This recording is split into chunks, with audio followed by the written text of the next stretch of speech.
दोस्तों, बैठिए, चाय तैयार है। और आज की चाय के साथ है एक धमाकेदार किस्सा।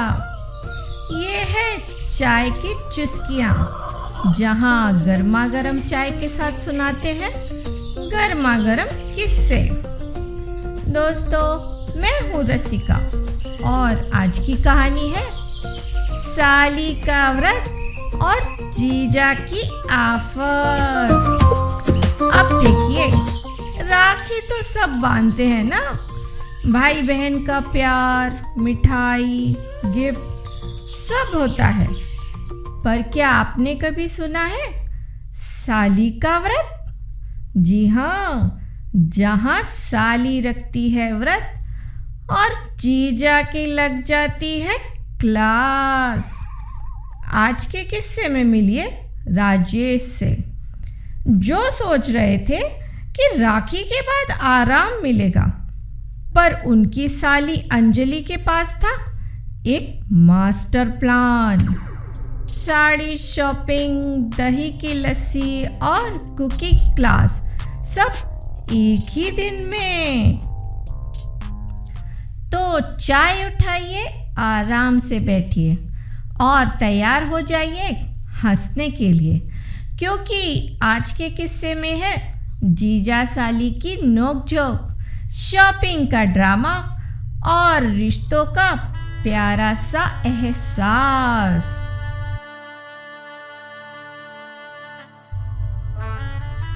दोस्तों, आज की कहानी है एक ऐसे जीजा की जो सोचते थे कि राखी के बाद सब शांत हो जाएगा, पर उन्हें क्या पता था कि असली खेल तो अभी शुरू होना बाकी था।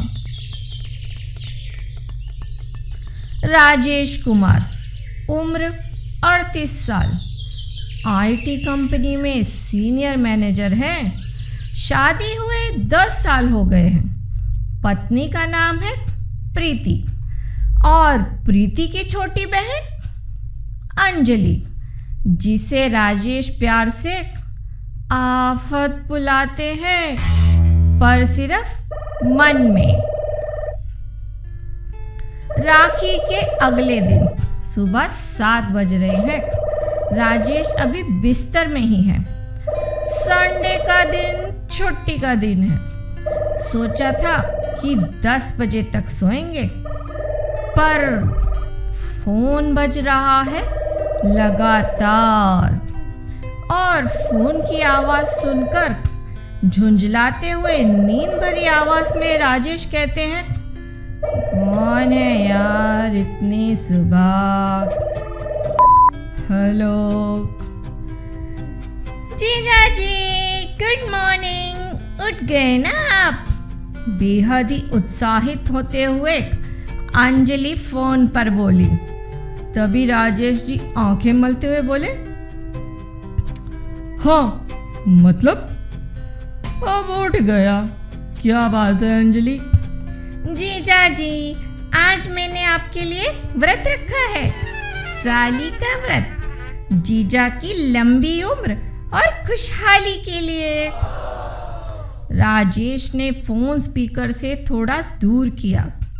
अंजलि की आवाज इतनी तेज थी कि बगल में सो रही प्रीति भी हिल गई। तभी राजेश जी घबरा कर बोले, अरे वाह, बहुत अच्छा, thank you Anjali.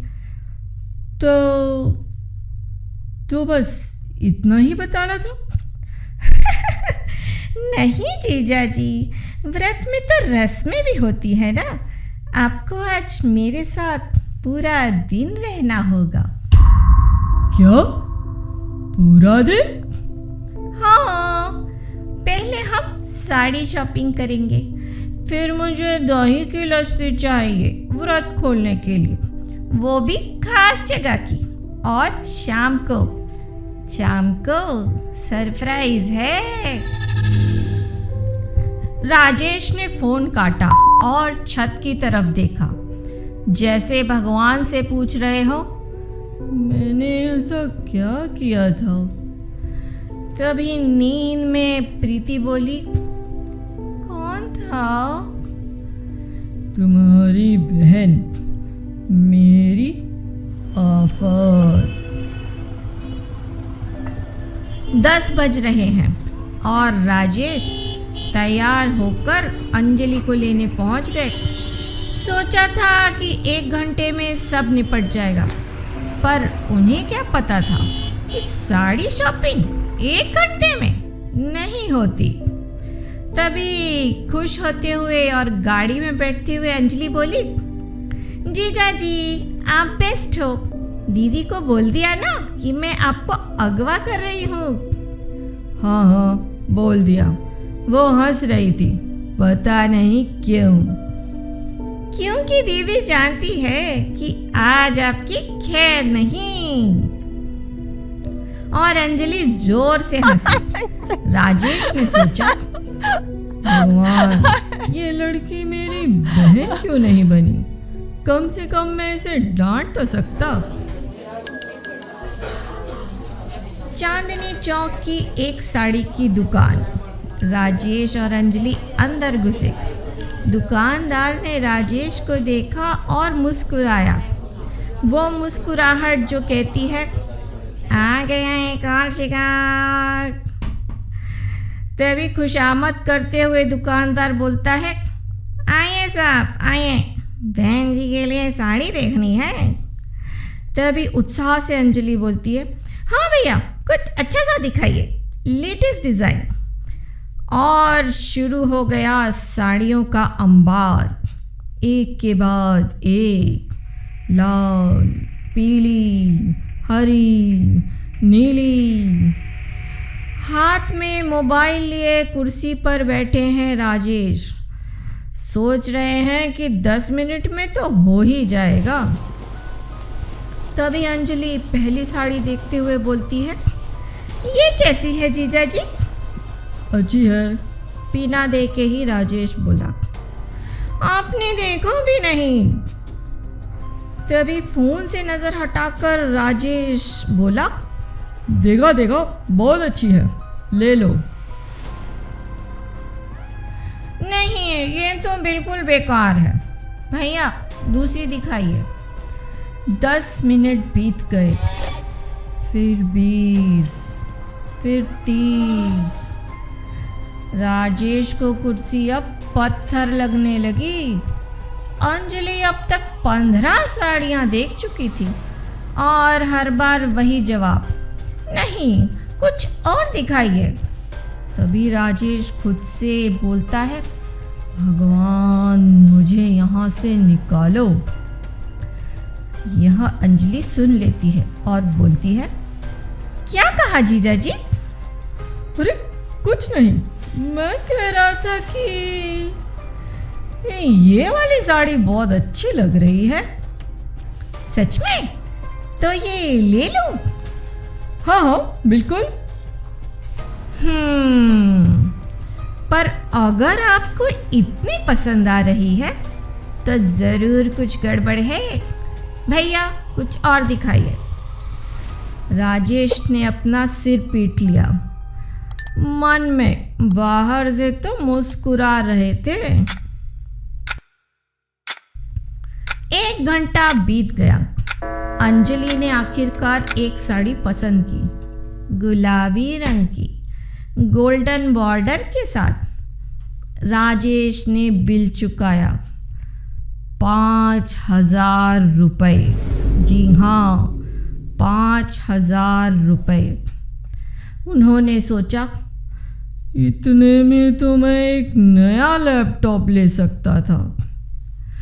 Thank you जीजा जी, आप बेस्ट हो। दुकान से निकलते हुए अंजलि बोली, हाँ हाँ अब घर चले? घर? अभी तो दही की लस्सी लेनी है। हाँ हाँ हाँ चलो। राजेश ने सोचा कि दही की लस्सी तो किसी भी दुकान से मिल जाएगी, 5 मिनट का काम है। पर अंजलि के साथ कुछ भी 5 मिनट का नहीं होता। जीजा जी लस्सी लेनी है तो करोल बाग जाना होगा। राजेश चौंक कर बोलता है, करोल बाग? वो तो यहाँ से 20 किलोमीटर दूर है। हाँ, पर वहाँ की लस्सी बहुत फेमस है, बंसी लाल की लस्सी। व्रत खोलने के लिए वही चाहिए। और मन में राजेश बोलता है, भगवान मुझे धैर्य दो। और राजेश ने गाड़ी करोल बाग की तरफ मोड़ दी। रास्ते में ट्रैफिक था, संडे का ट्रैफिक जो कभी खत्म नहीं होता। आधा घंटा ट्रैफिक में बिताकर राजेश का माथा पसीने से भीग गया था।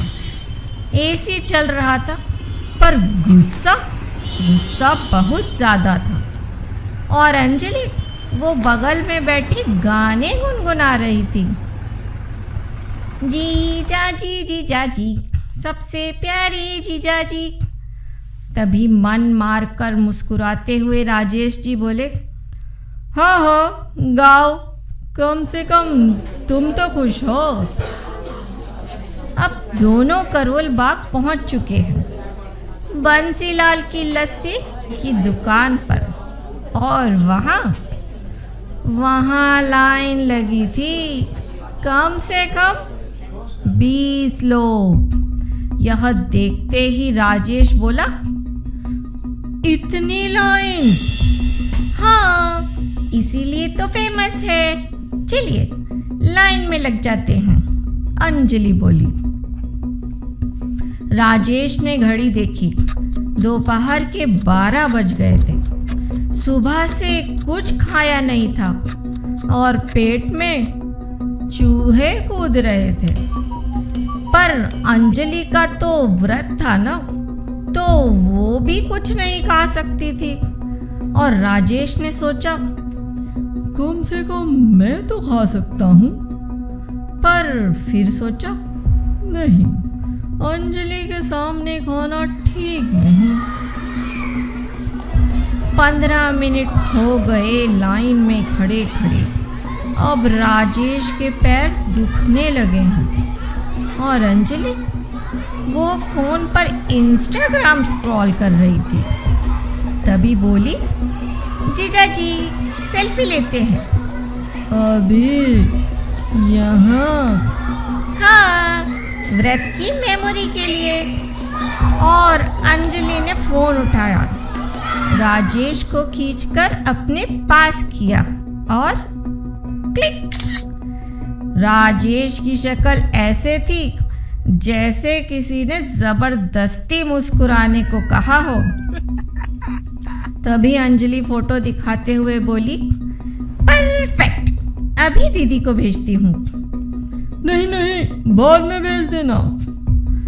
पर देर हो चुकी थी, फोटो भेज दी गई थी और 2 मिनट में प्रीति का मैसेज आया,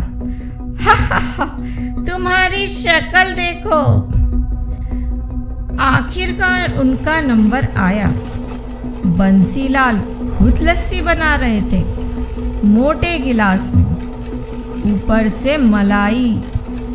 तभी बंसीलाल गर्व से बोले, लीजिए साहब, दिल्ली की सबसे अच्छी लस्सी। थैंक यू जीजा जी, आप भी लीजिए ना। नहीं, मैं ठीक हूँ। अरे लीजिए ना, मेरे व्रत में शामिल हो जाइए। राजेश ने एक लस्सी ली, पहला घूंट, और वाह, सच में बहुत अच्छी है। शायद इतनी बड़ी लाइन लगाने लायक है। फिर बोले, ठीक है, ये तो अच्छी निकली। शाम के 5 बज रहे हैं। राजेश ने सोचा कि अब तो घर जाने का टाइम हो गया, पर अंजलि, उसके चेहरे पर वो शरारती मुस्कान थी और वो बड़ी रहस्यमय अंदाज में बोली, जीजा जी, अब सरप्राइज का टाइम है।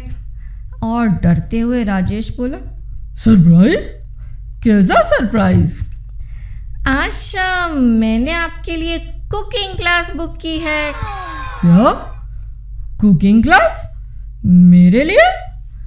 हाँ, व्रत के हिसाब से जीजा को अपने हाथ से खाना बनाना चाहिए साली के लिए, ये रस्म है, अंजलि बोली।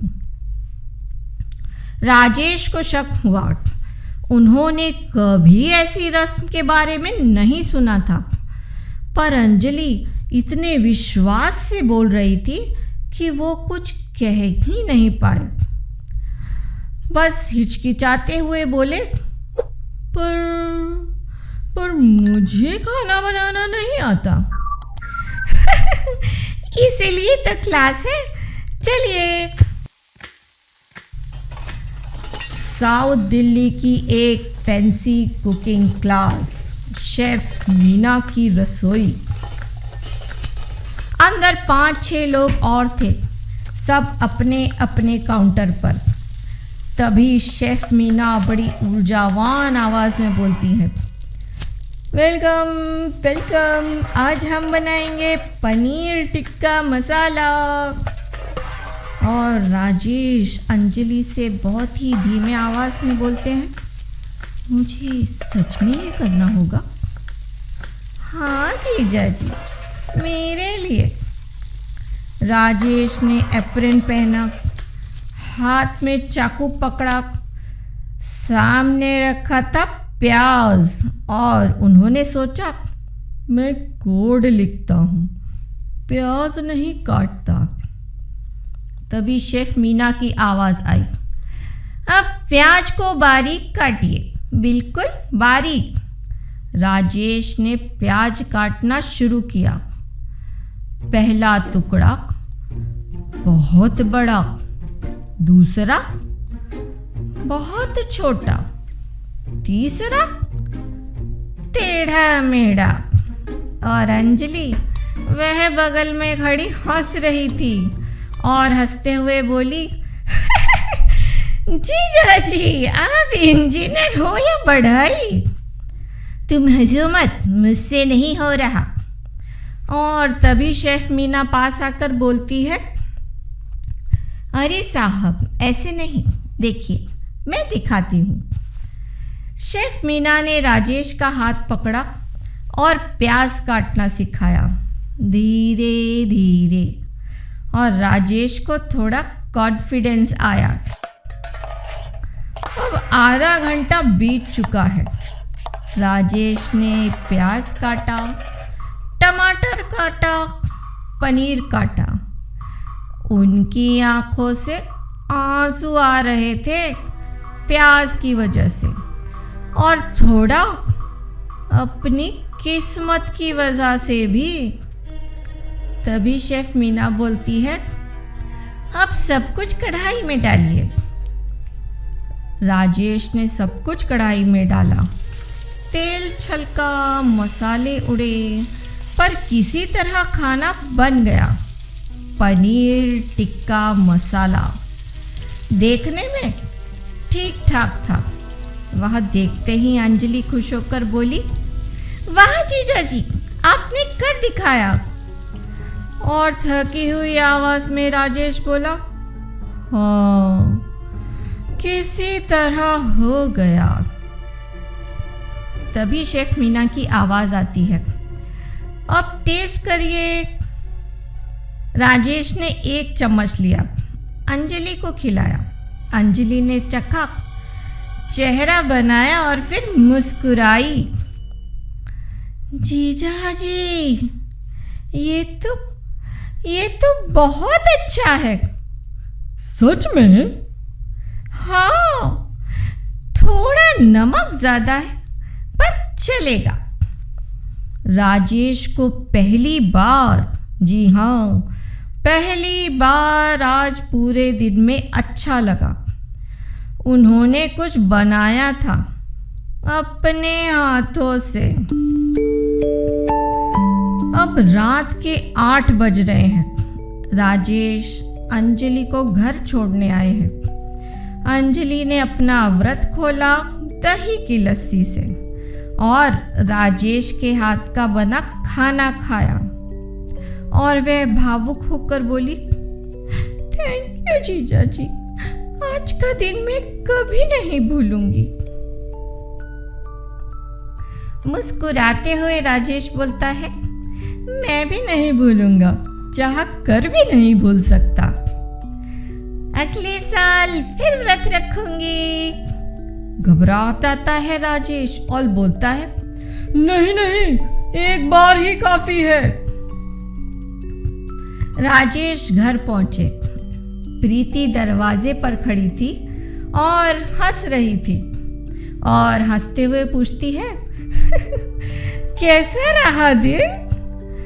और राजेश थक कर बोलते हैं, मत पूछो, मैंने आज जिंदगी में पहली बार इतनी शॉपिंग की, इतनी लाइन में खड़ा रहा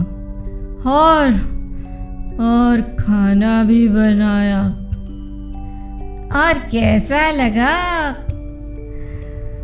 राजेश जी सोचते हुए बोलते हैं, थकान तो बहुत हुई पर अच्छा लगा। अंजलि बहुत खुश थी। देखा, इसीलिए तो वो तुम्हें इतना परेशान करती है, क्योंकि तुम दुनिया के बेस्ट जीजा हो। बड़े प्यार से प्रीति बोलती है और मुस्कुराते हुए राजेश बोलते हैं, हाँ शायद। दोस्तों, कभी कभी परिवार के लिए कुछ करना थकाने वाला होता है, पर वो थकान भी प्यार का एक रूप है। राजेश ने आज पूरा दिन अंजलि के लिए दिया और बदले में मिली एक मुस्कान, और शायद यही रिश्तों की खूबसूरती है। तो दोस्तों, चाय की आखिरी चुस्की के साथ खत्म होती है जीजा साली की ये प्यारी कहानी। राजेश जी ने सीखा कि रिश्ते सिर्फ खून से नहीं बनते, बल्कि वक्त देने से, साथ देने से बनते हैं। और अंजलि ने समझा कि उसके जीजा सच में दुनिया के बेस्ट जीजा हैं। याद रखिए दोस्तों, परिवार के लिए कुछ करना थकाने वाला हो सकता है, पर वो थकान भी प्यार का एक रूप है। चाय की चुस्कियों में फिर मिलेंगे एक नई कहानी के साथ, नए किरदारों के साथ। तब तक चाय पीते रहिए, रिश्तों को समय दीजिए। और हाँ, अगर आपकी साली भी व्रत रखे तो भाग मत जाइएगा, साथ जी दीजिएगा। नमस्कार।